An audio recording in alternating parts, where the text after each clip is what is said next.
Definitely. Hydration, let's start there, is important. Thinking about drinking half your body weight in water, in ounces of water. Say that again? What does that mean, drinking half your body weight in water?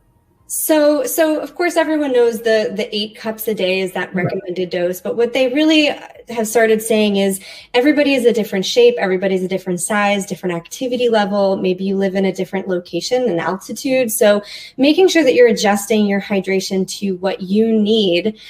So when you take your body weight, let's say a person weighs 100 pounds, you half that. So 50 ounces is what you'd want to drink. So it means drinking half of what you weigh in your body in ounces of water. A lot in my case. And it's something you can do over the day. It doesn't have to be, all at once. So. Okay. So hydration, yeah. Hydration, is that the only one? You also said get rid of caffeinated drinks to the extent you can. So that kind of falls under hydration is just limiting your caffeine or being conscious of alcohol, those kinds of things that can be dehydrating. But as far as vocal hygiene goes, there's a lot more. And especially for an executive or someone who talks a lot, vocal pacing or having this concept of a vocal budget, which we often use for singers, can apply in the same space. So thinking about how you're using your voice throughout the day, how much you're using it, pacing your voice so that you have naps throughout the day. We call them vocal naps. So like 10-minute breaks of every hour of voice use. Just give yourself that time to just stop and to rest your voice or to pace your voice. So being creative in ways that you can offload the voice use that you are having throughout the day, whether it's sending emails instead of calling everyone or pre-recording bits or things like that.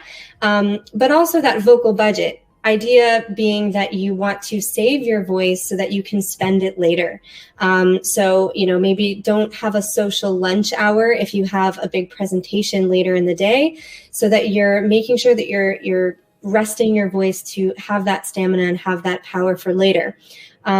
Another big thing for professionals is if you are a public speaker or you're speaking to a group, even as small as 10 people, amplifying your voice is super important. Wearing an amplification, either a personal amplifier or using a PA system or something, to just make sure that you're not putting that extra effort on your voice to project across the room. And even if you can, this is a big one because a lot of people say, well, my voice is booming, it's loud, I don't need a microphone. Even if you can, it allows you to not put that extra load on your voice, which can save you so much effort and strain later on.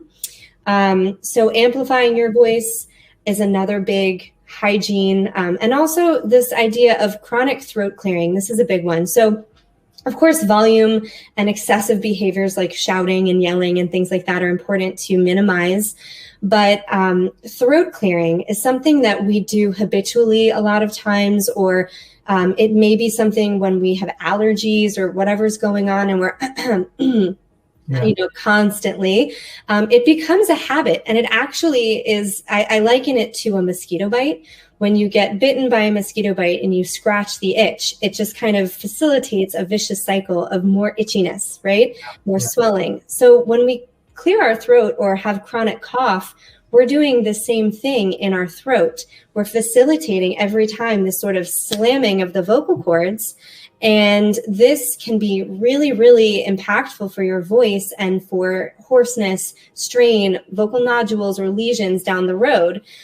So being really self-aware of that, or, seeing someone like me and getting some strategies to reduce or eliminate the chronic throat clearing, that's a big one too.